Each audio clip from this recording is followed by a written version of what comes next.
10 News Conference starts right now.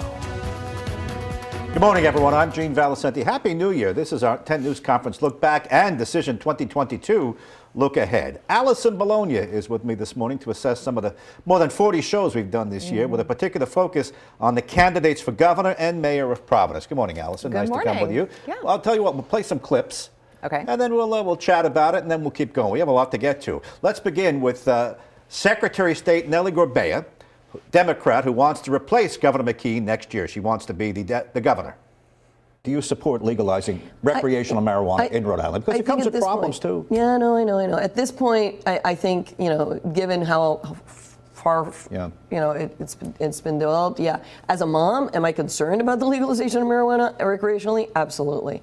So it's not one where I'm going to rush forward and say, like, oh, yeah, let's run through, and not look at the experiences that other states are having. Do you support continuing with the car tax phase-out? That was Speaker Mattiello's baby. Nobody likes it. And there's money to continue with that. No, again, I think that continuing to phase it out is a good thing. It's a pretty regressive kind of measure. Buddha. The hospitals, the state hospitals, a mess. DCYF, a mess. It's been really, really challenging. And I guess, to me, it speaks to needing leadership that will come in and reinvent government. That where you're taking, looking at what the agency employees are telling you, what the clients, what the customers are telling you, and from there crafting it. You don't need outside consultants to tell you a lot of these things. What kind of Democrat are you? Are you a progressive Democrat? Because you have some people very far to the left in your party. I am a Democrat that believes that government should work for people. Okay. And I'm pragmatic, and I like bringing in people from all sorts of backgrounds together. You're not for defunding the police. No, I hate that term, actually. Right. What about the Superman building in Providence? I know it's a city issue, but nonetheless, you have to look at it every day from your office should you prevail. And that thing is kind of the center of Rhode Island, I guess, really. And look at it. I know. What do we do with it? I don't know. I mean, I think that we need to, continue to work at it. I know that there's a lot. I look forward to having conversations with the community about, how to best do that. Yeah. But also be fair to the fact that, certain corporate interests took a venture that didn't work out for them. Would you provide driver's licenses for illegal immigrants? I know. Hot issue. Yeah, I know, and I think I'm glad to see that the legislature's finally tackling that issue. Yes, driver's licenses are not a citizenship document. They're a measure of how, whether or not you know how to, transit on our highways and byways. But it's also a divisive social issue. Because some people say you broke the law to get in here, you don't belong here, and we certainly shouldn't reward you with a driver's license. A driver's license is a privilege. Well, I don't know. I don't think of it as a privilege. It's actually something that proves that you know how to drive on the roads. But it is considered a privilege, and even by Rhode Island. So you'll be okay with that? I'd be fine. All right. Hey, Alison, we covered a lot of ground there. Now, Nellie Gorbea, she was the first to announce. She came out very, very early, and that was in June, shortly after she announced. But then she went kind of quiet. I know she's working the phones, raising money. She put out a poll that says, I'm the one who's tied with McKee. Everyone else is behind me. She's big on social right now. Right, but it was her poll. And you said she's big on social media? Yeah, she's been pushing a lot on social media now, especially on Instagram, I think, trying to get the younger voters out there. Yeah, and she wants to be, like, in the front and center, for sure. She was the first to announce, and here she is. And she kind of positions herself, right, like a problem solver, a little bit reminiscent of Gina Raimondo, so we'll see what happens. Well, she won 2 elections. Yes, she did. So the voters know who she is. I mean, she's going to have to spend some money to, reacquaint herself with the voters again. She doesn't, they all don't want to, nobody wants a label. But you know what's fair? But listen, she's left of center. Now, she's not a far left progressive, but she certainly is left of center, and progressive might be the right term for her. All right, let's move on. Treasurer Seth Magaziner, he's another Democrat, left of center. He wants to be the governor. Well, I'm running for governor because I want to build a stronger 21st century economy for Rhode Island. We're at a very critical moment in our state right now, and we have an opportunity to not just go back to where we were before the pandemic, but to build an economy that is stronger and more broad-based and more robust than what we've had in the past. Now, Governor Raimondo, she also took over the schools in Providence. We're assuming next year's the election. They're not ready to turn those schools back to city control, so that's going to be your baby. What would you do differently? You've been watching this whole thing from the start. Yeah, so some of the things that I will prioritize, both for Providence and for schools statewide, expanding early childhood education, delivering universal preschool for every student regardless of income, more support for career tech programs, because you can get a lot of good jobs right out of high school without a 4-year degree if you have a good career tech program. In Providence, a big issue, more support for kids who English is not their first language, which is a significant percentage of the students in the schools. Why do you want to be governor? I want to be governor because I think in this election, we have a real chance to set the state on a course for a brighter economic future. Where are you in the pantheon of Democrats? Are you a centrist? Are you left of center, right of center? Where would you put yourself? The way I categorize myself is as a Democrat who knows how to get things done. Taxes. Would you lower taxes? Would you lower the sales tax? So my priority is going to be on investing in areas that catalyze economic growth: education, innovation, 21st century infrastructure. You're going to keep the truck tolls up? Yes, I was a supporter of that. We need safe roads and bridges. Do you think it's a good idea to run in tandem with a lieutenant governor candidate? Do you have someone in mind? Because Governor McKee, he brings Sabina Matos everywhere. I want to be able to work well with whoever the other general officers are. So at this point, my plan is to focus my energy on getting my message out. All right, so Nellie said she was pragmatic. He said, I'm get things done. Same thing. Right. But left of center. It'd be interesting if he does say, I want to run with somebody next year. Well, that would be different. Matt Brown is doing that, and so is Governor McKee. And that's what Massachusetts does, right? Yeah. I think that's what Governor Dan McKee would like as well, as we see with Sabina. He supposedly has more money than anybody else. And he doesn't like to talk about that necessarily, does he? No, well, we could ask. We could ask, yes, Yeah. we could definitely ask.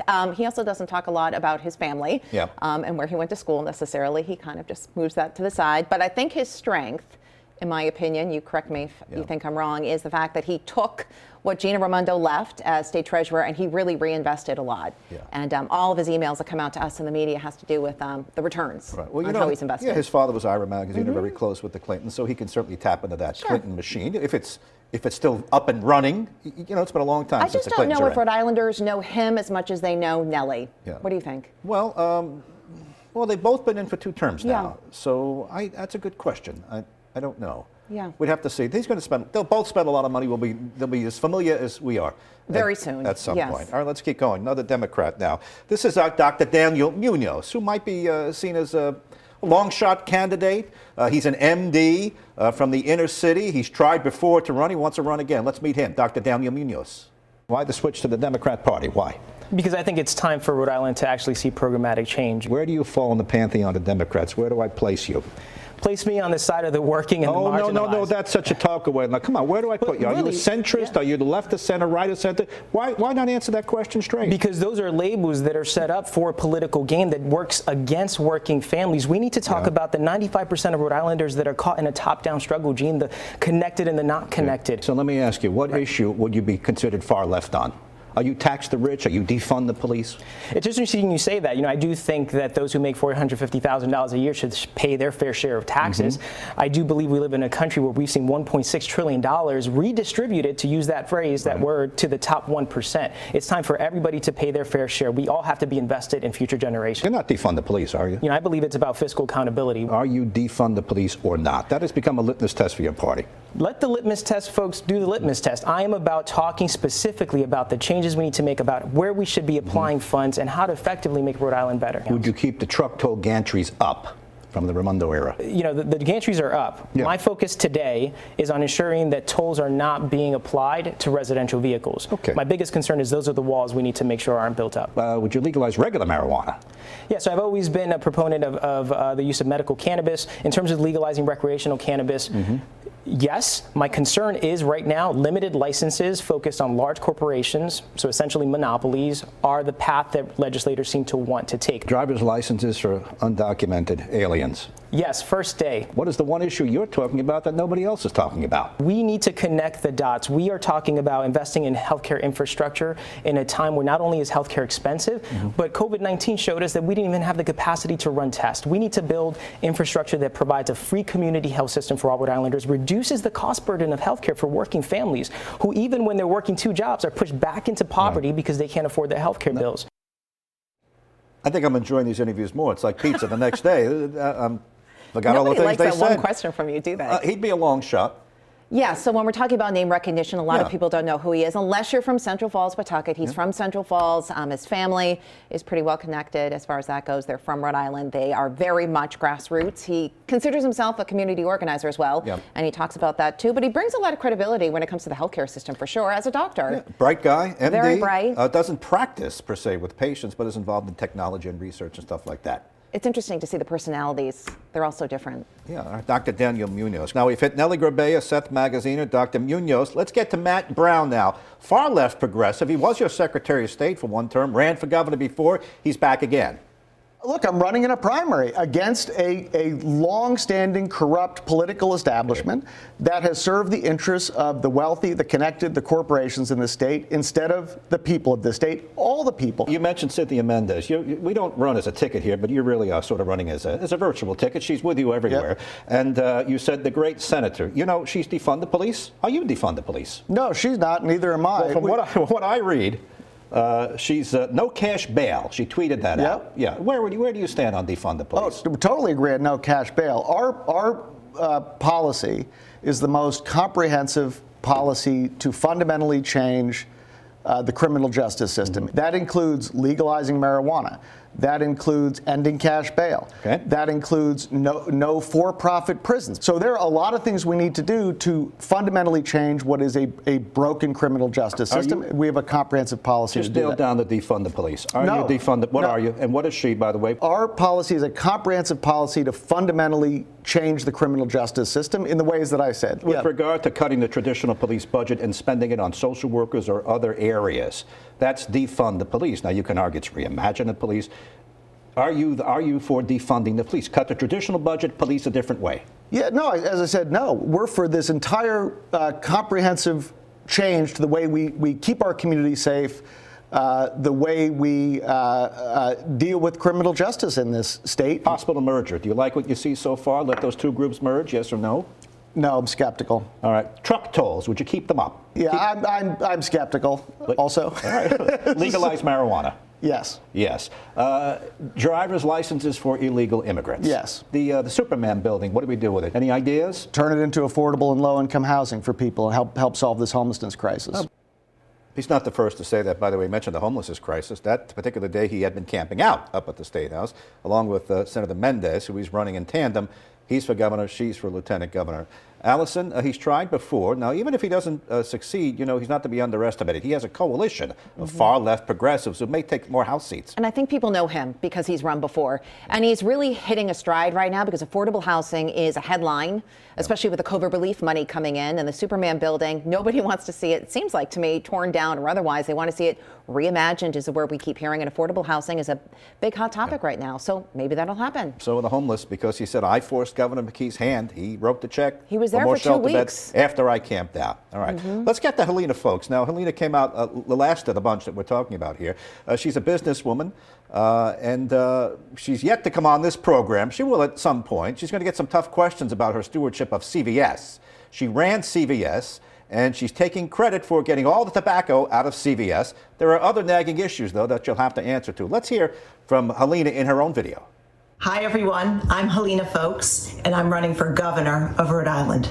Now, I know many of you don't know me, and I hope that changes in the coming months. I also felt fortunate because I got a great job at CVS in Woonsocket, the headquarters there, which is the largest company in Rhode Island and now the 4th largest in the country. I was at CVS for 25 years, rising through the ranks and having almost every leadership job you could have, including being president of the retail business, where I had responsibility for 200,000 employees and $80 billion. Well, I had responsibility. Alison, she got the tobacco out. That was a big deal. And everybody agrees that was groundbreaking and tremendous. She was also presiding, though, over the pharmacies when they were doling out tens of millions of opioid pills irresponsibly, according to a jury in Ohio that just held CVS, Walgreens, Walmart responsible for the crisis. Their term, reckless distributions. Yeah, public nuisance. Now, this is the lawyer who won the case against CVS. This was on Helena's watch. Let's listen to what they were doing. We were able to prove that the pharmacies, CVS being one of the 3, the pharmacies were not performing under the law the way they should. They have to not just dispense drugs like a vending machine, but look at each case and determine whether the drugs are appropriate. They have the obligation to do more instead of just saying, we fill prescriptions. The doc gives me the prescription, I fill it. Was it as simple as that? Yep. Yeah, Gene, in a way it was. So, for example, if someone shows up and they've got 3 different prescriptions for the same drug from 3 different doctors on the same day or within 2 days of each other, you don't give them basically a 6-month prescription fill for 30 days. You've got to look at each person. If a person comes in and says, hey, I know my health insurance is on file here, but I'm paying cash for these opiates, you need to dig into it. You don't just automatically fill those prescriptions. Helena Folks has declined an invitation to come on this program. We think we'll get her at some point, and she'll face tough questioning when she does. Let's move to the governor, Governor McKee. He's been on the job for almost a year now, and we had him on 10 News Conference, a special edition early on, but he's made so much news. Let's listen to him on my radio show talking about COVID and the Omicron crisis just a couple of days ago.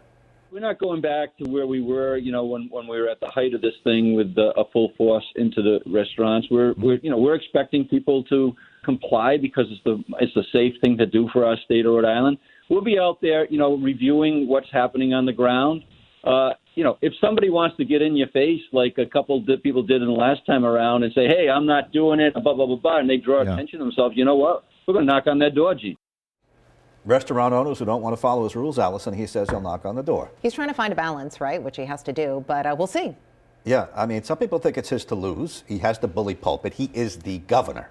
A big misstep, though, when it came with the bonuses, though. Yeah. That definitely pulled him back a little bit when he was giving out bonuses to state workers for getting vaccinated. So he's going to have to balance everything against that, too. Also, he's got the ILO issue. Yes. Did people get preferential treatment to get a certain contract? And he's starting to second guess whether or not he did the right thing in giving in to the hospital chiefs, the bosses, who demanded a vaccine mandate. They lost a lot of nurses and people because of that. Now they've got a shortage. And we're seeing nursing homes potentially shutting down now as well. I think at least 4 so far because they don't have enough staff, but at the same time they're required to staff up. All right, let's move to the mayor of Providence. We will have a new mayor at some point in Providence. Mayor Alorza, we thought, was running for governor. He bailed out, so he's setting the stage for the next person. Let's begin with some of the hopefuls. Brett Smiley, who was the top person to Governor Raimondo for many, many years. He ran for mayor himself, and he has suddenly become the centrist in this race now. We thought of him once as a far-left progressive, but compared to others, he has now moved to the center. Let's listen. Brett Smiley. I do think the worst thing that we could do is just to say, you know what, this is too hard. We're just going to hand the schools back to Providence because what we were doing in Providence was not working. What do you think about borrowing 704 large to balance the books on the pension? I think this is the largest problem facing the city, and some state leaders have said it's the largest problem facing the state. So every mayor, the current mayor, the next mayor, and the mayor after that should always be thinking about how to make progress on this huge problem. Second, this would be, as far as I can tell, the largest borrowing in Rhode Island's history. This deserves the most rigorous evaluation possible before we allow the capital city to borrow more than anyone has ever borrowed in Rhode Island's history. Third, I think that the interest rate environment is a unique moment that this is an idea worthy of consideration. Do you support defunding the police? No, I don't. How will you deal with other politicians in your city that not only want to defund it, they want to abolish them? Well, I think that the mayor is primarily responsible with administering the city and keeping the residents safe. And so I intend to stay down the path of community policing, continue to diversify the ranks, look at alternative measures for things like dealing with people suffering from addiction and other mental health issues. But I will administer the city and manage the police department in an effective way to keep Rhode Island or Providence residents safe. What kind of Alison, smart answer. No to defund the police, and he didn't mention reimagine. Just steered clear of both of them. That's become a litmus issue, particularly. Right? Look what's happening in Chicago and San Francisco, where the mayors are begging now. He came right out and said no. Yeah. He was the only one, I think, in all your interviews who did that. Surprising that he's the centrist now. That's right. Brett Smiley. All right. Well, listen, he was with Governor Raimondo for a lot. I'm sure he has a lot of experience when it comes to the administrative end of how to work the state, let alone the city. So that it should work in his favor. All right. Let's go to another candidate for Providence mayor who has experience because he worked with a couple of other mayors and he had been working with the Secretary of State. That's Democrat Gonzalo Cuervo. Are you defund the police?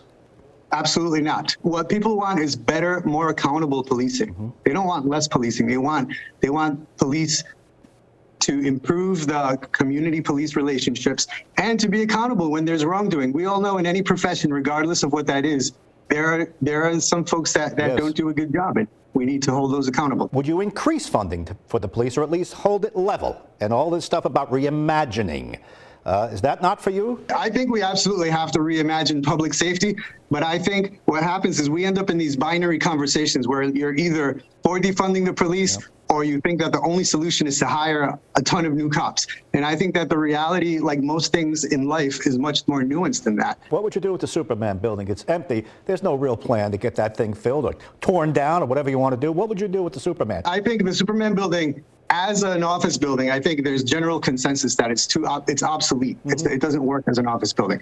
I think we have to look at other options for it. They're a combination of maybe retail on the ground level and some sort of housing or institutional use in the upper levels.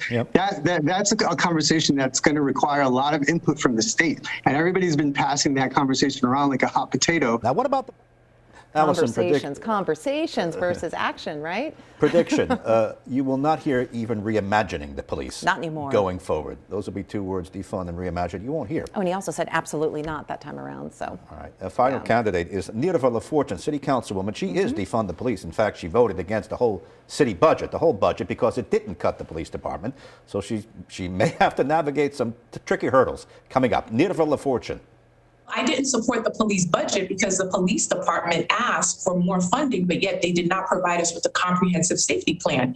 In what organization can you go and say, well, I need more resources, I need funding, but I don't have a comprehensive plan to show how we're going to allocate those funds, how we're going to utilize our services? And so it's about being smart. If we're going to invest more funding in the police department, then we also should know how that funding is going to be spent. Right. What I'm looking for is a true program within public safety to respond to this to the needs of our community. What about the buses? Getting the buses out of Kennedy Plaza. There's a plan to put a terminal up near the courthouse, and there was another plan to put kind of a hub system. What's your take on Kennedy Plaza and the buses? Whatever decision is made is informed by the riders. It's a decision that's going to make it's environmentally appropriate. It's a decision that's going to increase ridership. That Superman building has been empty. Nobody really knows what to do with it, including the guy who owns it. What would you do with the Superman building, Councilwoman? This is an opportunity to turn that building around and make it into mixed-use development, zone it as inclusionary zoning. We can have housing that it can include affordable housing, workforce housing, people who are paying full rate, and then people who might be subsidized, and then have commercial space at the bottom. But we need to start thinking outside of the box. All right, let's go to the tax base. Well, if former Councilman Michael Solomon decides to run, we'll have him on as well. And Alison, you notice there was no Republican for governor. Yes. We haven't heard yet. It was Dave Darlington came out and said, I'm interested. He hasn't formally declared. And if a Republican comes along, it might be their year. It might There's be. a lot We've to pick seen on. it before, right, with Governor Kucheri. So and Governor kind of Ahmed balancing before him. things out, as people like to say. And others. All right. Well, listen, that's a quick look at these candidates.